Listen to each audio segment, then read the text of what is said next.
Cardinals get the win. They knock off the Philadelphia Phillies tonight by a 3-2 score. Welcome in. This is the Extra Innings Show right here on KMOX. My name is Matt Pauley. If you want to join the program, you can do so multiple ways to get connected with the show. You can call or text 314-436-7900, 314-436-7900. If you want to tweet at me, I'm at Matt Pauley on air, MattPauley on air. And for those of you who are watching us on the video stream, feel free to leave a comment, and we will see those comments as we move along, whether you're on Facebook or Twitter or YouTube, wherever you might be. You can just leave a comment, and we will address as many of those as we can as we go through the course of the program tonight. I thought that was a great win. I thought that was a really, really good win for the Cardinals tonight. I love the way the bullpen was used.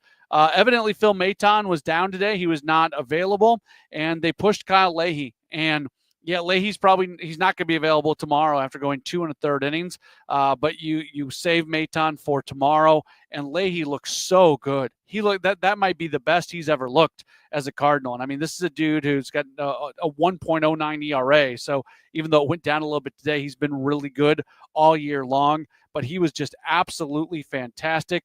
Joe Romero did his job. Ryan Helsley did his job offensively. The Cardinals, they scored just the 3 runs, but they score them at good times. They take the lead 3 different times. Now, give credit to the Phillies. They answer twice, but they don't answer the third time.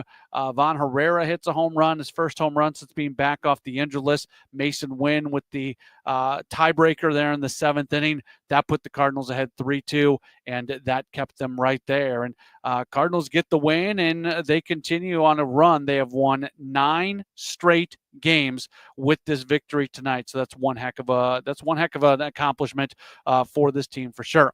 Again, if you want to get in here, you call or text 314-436-7900, 314-436-7900. Tweet at me at Matt Pauley on air, or you can just go ahead and leave a message if you are watching on the video stream. Let's get our first caller of the night. Fred has given us a call. Hey, Fred, you're on the Extra Innings Show. Hi, Matt. I want to comment on Victor Scott. He reminds me of a person I overlapped in high school and college 2 years each, Bake McBride. Bake was taller. Both have really good speed, played center field very, very well. But that's my comment. All right. Appreciate that, Bake McBride. I don't know a lot about Bake McBride, to be perfectly honest with you. He played for the Cardinals in the mid to late 70s, also played his career in Philadelphia and Cleveland, wrapped up in 1983 in Cleveland. So McBride's not a guy that you don't hear him talked about that much. But, I mean, this is a guy who won a Rookie of the Year award in 1974. He was a top 20 guy in terms of the MVP. He was a top 10 MVP finalist in his 1980 season with Philadelphia. So yeah, he put up some really big numbers. You look at those stolen base numbers. He was a 36 stolen base guy in 1977. That was a combination in 77 between the Cardinals and the Phillies. So I like that. Bake McBride, somebody who was from this area, Fulton, Missouri, is where he was originally from, and he went to Westminster College in Fulton, Missouri. 37th round draft pick there in the 1970 draft. So appreciate that call for sure. 314-436-7900, 314-436-7900. That's how you call. That's how you text. You can tweet at me at Matt Pauley on air. Let's grab some of the text messages that are starting to roll in. Let's see. Let's go back to a call from, or I should say a text from the 618. Says, yes, Jordan Walker, game winner. I know Helsley was the 9th inning game winner, but kudos to Jordan Walker. That was a great play by Walker at the end. And for those of you who are listening on the radio, and obviously John did a great job of describing how Walker came in, I think the TV broadcast was even more kind of pronounced on it because Walker wasn't really in the screenshot, and then all of a sudden he comes in from out of nowhere and he makes that play. So Walker has really, really improved himself from a defensive standpoint, and that was a great play that he was able to make to finish things off. That texter goes on to say, great pitching, great defense, great offense, good team win. Said they're definitely playing as a well-coordinated team. Says, I have just one question. Maybe some folks need to ask this of themselves. How can anyone turn their backs on the team right now because of grudges with management? It makes no sense. That's Teresa who sent that in. I think that's going away a little bit.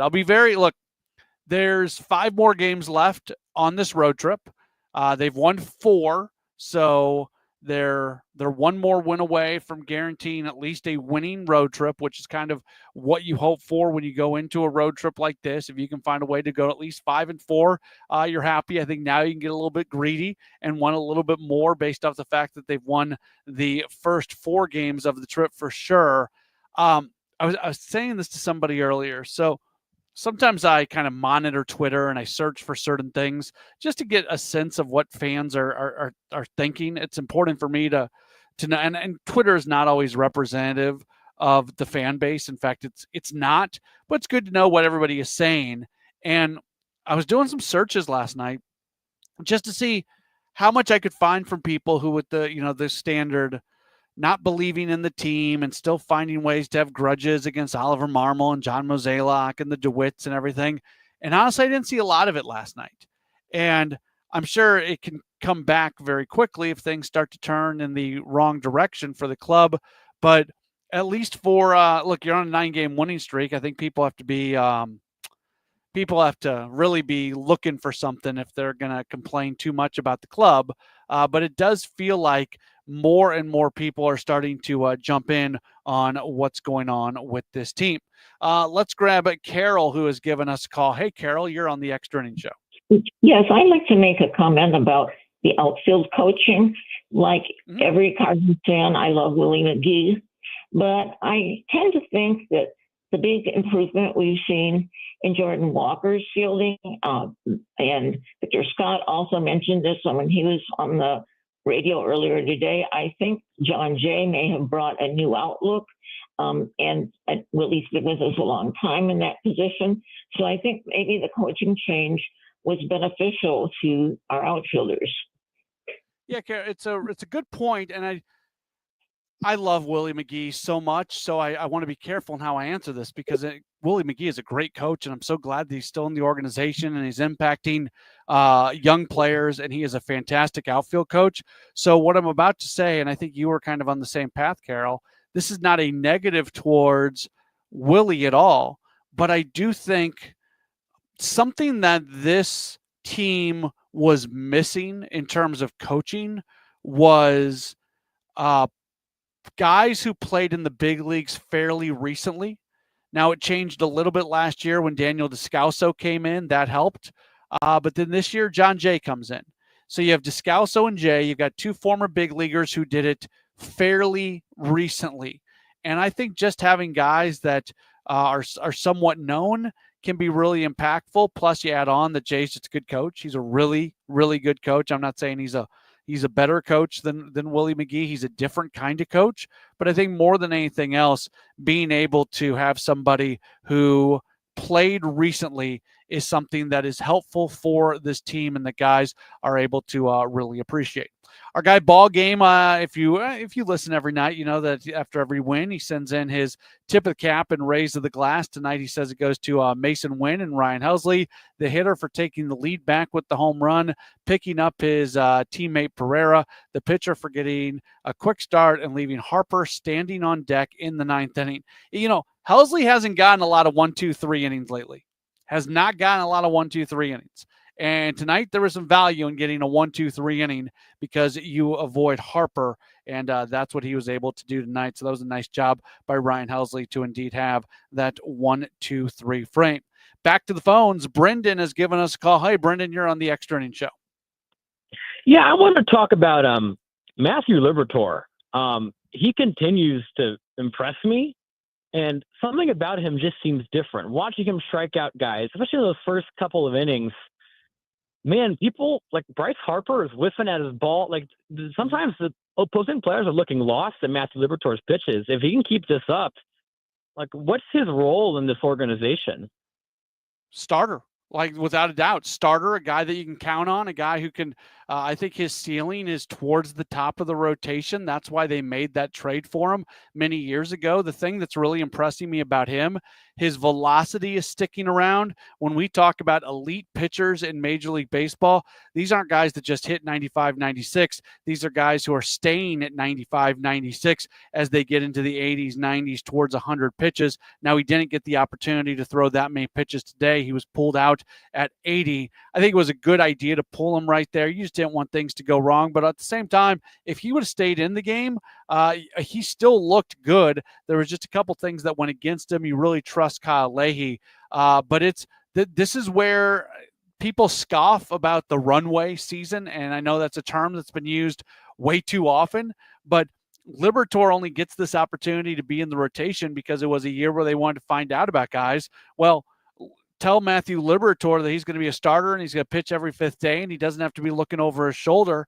And all of a sudden you've got a guy who starts to let it loose. I think it was good for him that he pitched in the bullpen and kind of learned that part of the game. And he takes at times a bullpen approach to some of what he does. And then something that's been talked about a fair amount here recently from John Mozeliak and others is he took his offseason this year as he had probably his best offseason of his career. And I almost said more seriously. I think that's the wrong way to put it because that makes it sound like he wasn't taking previous offseason seriously. That's not it.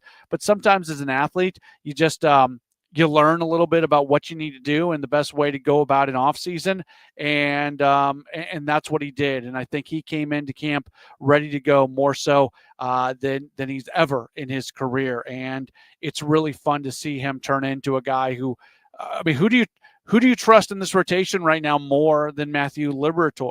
And Sonny Gray is probably the first name that comes up in that. But when you talk, just Liberatore has been borderline dominant so many times this year. It's been really, really fun to see what he's been able to do.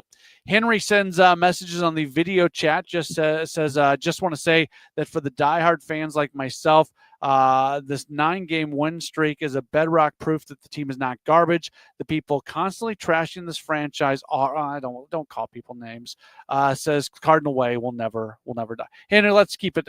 You send in messages just about every single night. Let's avoid the name calling if we possibly can. But the point is, I think this is a team that is more talented and has the ability to be better than people thought. Now, I say all that on May 12th. There's a lot of baseball left to be played. It's a young group. They have to continue to perform at a high level. So 1 quarter of the season doesn't make the season, but it's a really good start right now. And but they're still in second place. Still got another team in front of them to be able to catch.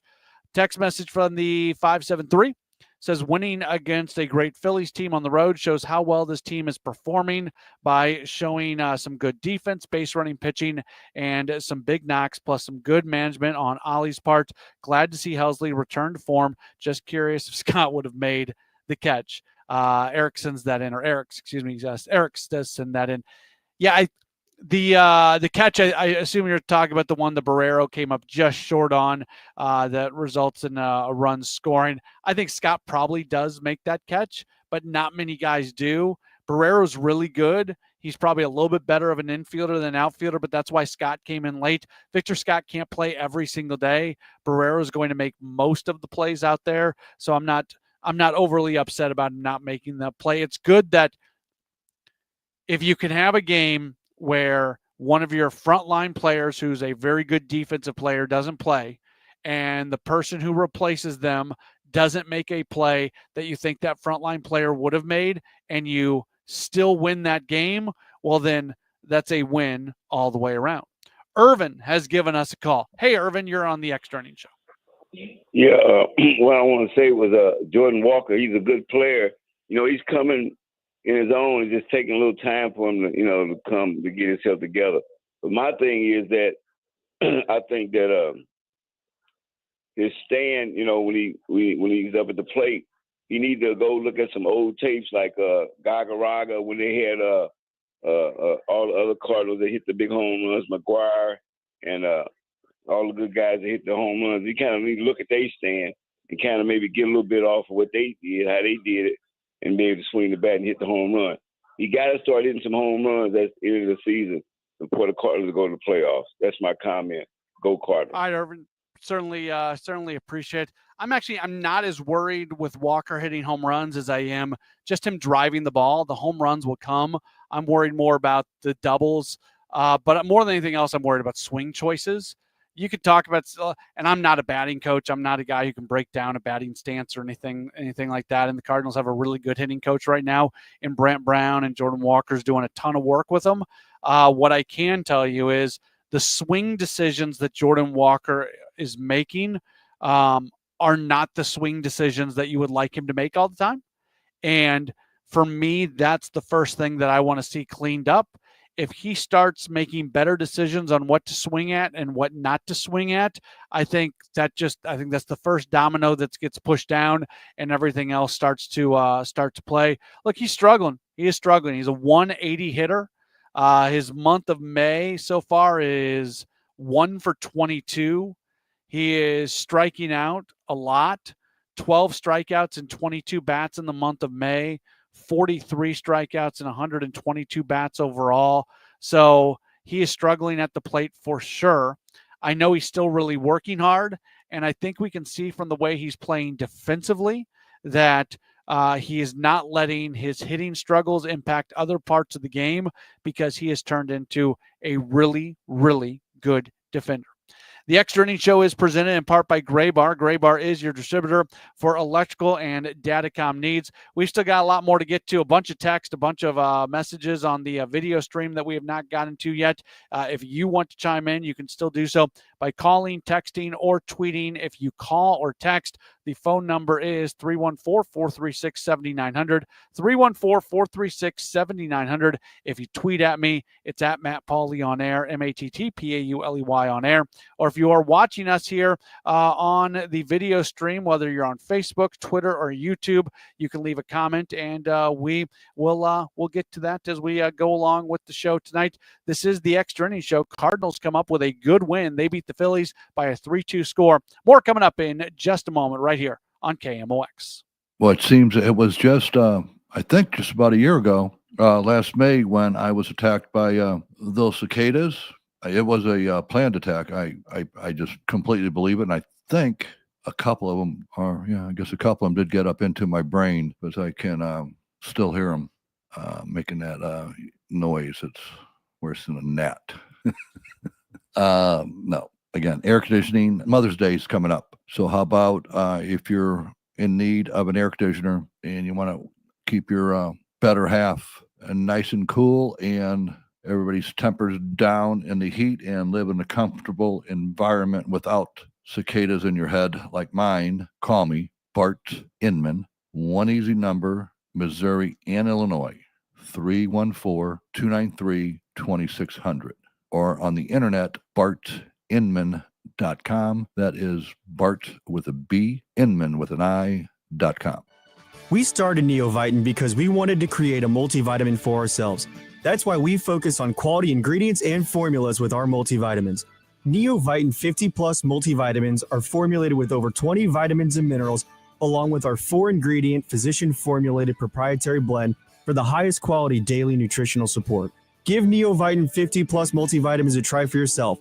Find them at your local Schnucks, Dierbergs, and online at neovitin.com. Don't get lulled into believing the IRS is getting soft. It's just the opposite. Hi, this is Lance Story with the Lance Story Law Firm. We are being told by IRS collection officers that their higher-ups are demanding that they get more aggressive than ever. So don't ignore them any longer. Level up. If you have unfiled returns, unpaid taxes, levies, or liens, call the Lance Story Law Firm today and let us get between you and the IRS. We'll protect your rights. rights, including your right to appeal or even your right to take the IRS to tax court. Remember, IRS problems are legal problems, and they need to be handled by an expert attorney team who's done it for decades. So call the Lance Drury Law Firm today. We're local. Our office is right here in St. Louis, or visit Lance, DRURY, law.com to schedule your free consultation with your local tax resolution law firm, the Lance Drury Law Firm, 314-260-6120.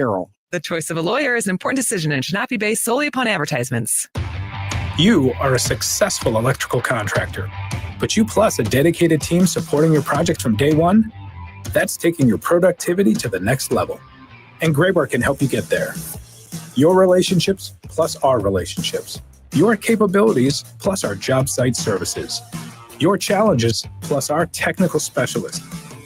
You alone can get the job done, but you plus Graybar, that's smart business. Yep, Graybar does that. Now, back to the Verizon Extra Innings Show. It's the Extra Innings Show here on KMOX. Cardinals, good 3-2 win over the Phillies. The Extra Innings Show is presented by Graybar. Graybar is your distributor for electrical and datacom needs. If you want to join the program, you can do so by calling, texting, tweeting, or leaving a message on the video stream.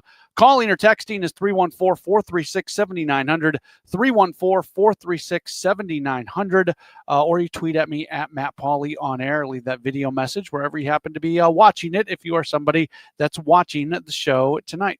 All right, let's get through some more of the text messages from the 573. Says, I enjoy turning on the game each night. They are fun. They play until the last out, and I hope the stadium will be filled when the Cardinals get home. These boys are very confident and can do big things. I said this earlier. Again, if you're staying away, you're a fan. You have every right to do whatever you want to do. This is a fun team. This is a really fun team. I thought they were going to be kind of fun. I didn't really know how much they were going to win. But they're winning a lot right now. We'll see if it holds up. But even if they're not winning as much, they're still fun, and you like watching the way they play every night. From the 217 says, I like Pages behind the plate and Herrera at the plate. Do you think the Cardinals are finding their DH? I think the best Cardinals lineup right now is the one with Ivan Herrera DHing and Pedro Pages behind the plate. That doesn't mean that you don't put Herrera back there a little bit. But also, as you start to look forward to what this team's going to look like moving forward, there you go. I can use other words in the English language. At some point, Jimmy Crooks is going to be here. And the Cardinals are going to have a decision to make when Crooks is here. Do they carry 3 catchers? Do they carry 2 catchers? And one of the catchers, Ivan Herrera, isn't a catcher anymore. Do you trade away one of those players? And this is to take nothing away from Joel Pozo and the job he has done. Pozo's been really, really good. And no matter what happens with Pozo moving forward, I hope he has proved to other organizations that he deserves to have a big league opportunity if it ever gets to a point where Jimmy Crooks is ready and you don't have a spot for Pozo anymore. But it's going to be either at the end of this year or next year that Jimmy Crooks is going to be ready. And you got to have a plan for that.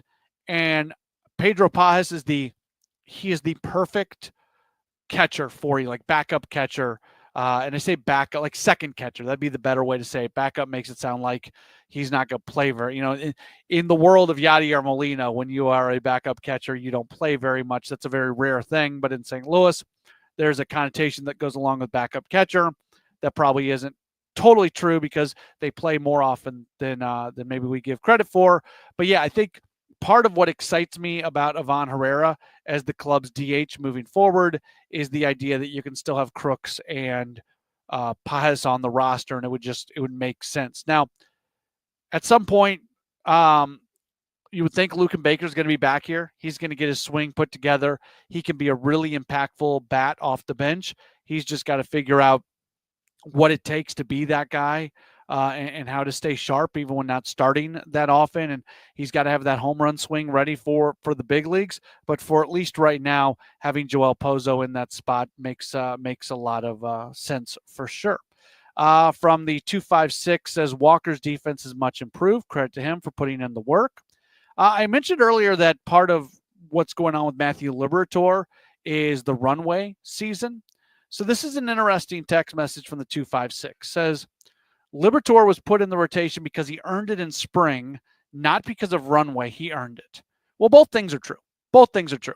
If he does not earn it in spring, he doesn't get the opportunity to be in the rotation. And I feel like that goes without saying. You know, when I talk about the runway season, I'm not saying that he was just handed a job because they want to see what they have in him. That's not what I was saying. But what I am saying is, if this isn't that year of transition and that year of trying to find out who guys are, well, then Liberatore's been fantastic in the bullpen. You're just putting him back in the bullpen this year because it's a place where he's been able to be successful, and he had not been overly successful as a starter. So that opened up the door for it. Like, and the other side of that is Steven Matz had a great spring, had a fantastic spring. If Steven Matz was 7 years younger and one of your prospects coming up, or 10 years younger, whatever it might be, then he's probably in the same spot. But they don't need to really figure out Steven Matz. So Matz earned a spot in the rotation in spring. He's not in the rotation because of the way the roster works out and how he makes the team better overall. So yes, he earned his spot in spring. In no way, shape, or form was I saying that wasn't the case. But I would also say that the opportunity first presented itself because the Cardinals are in a spot where they really want to understand what they have in some of these young guys. From the 618 says, just get Jordan to walk a bit more on hitting strategy, not so much home runs. Cardinals always need guys on base, a plus in every inning. Text message from 573, going back to the Liberatore runway thing, says, I think a big benefit of the runway idea is really bearing some fruit with Libby and Victor Scott, especially mentality. Imagine knowing you have a job as long as you keep trying, and it can be a load off of one's shoulders. Eric sent that message in. Yeah, I agree with that. I think there is value in that. Now, at some point, you have to be able to like perform when there's pressure on you. It can't just be, okay, this is your job. But yeah, I agree with that. And there's value in just knowing that it's your job. Kevin says, tired of the media. I guess that's me. Tired of the media regurgitating runway. Stop. Okay, Kevin.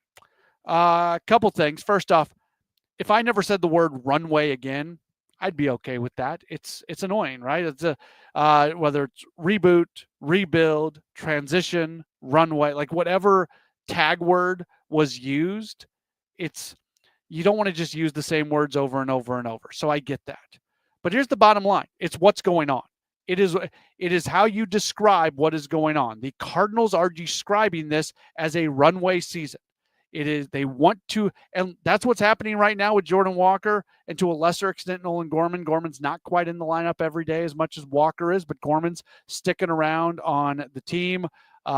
Katie Wu talked about this on her most recent Cardinals Territory podcast. She had talked to John Mozeliak, and she and Bernie Miklasz had this, and I thought it was interesting. They are going to continue to let those guys do what they do, and the results are not going to be the thing right now that completely determines if they're going to keep getting that opportunity or not. Now, there is a point of no return, right? Like there's the leash will run out at some point in time. But Kevin, you say stop regurgitating runway. Well, that's what's going on. Like that's what it is.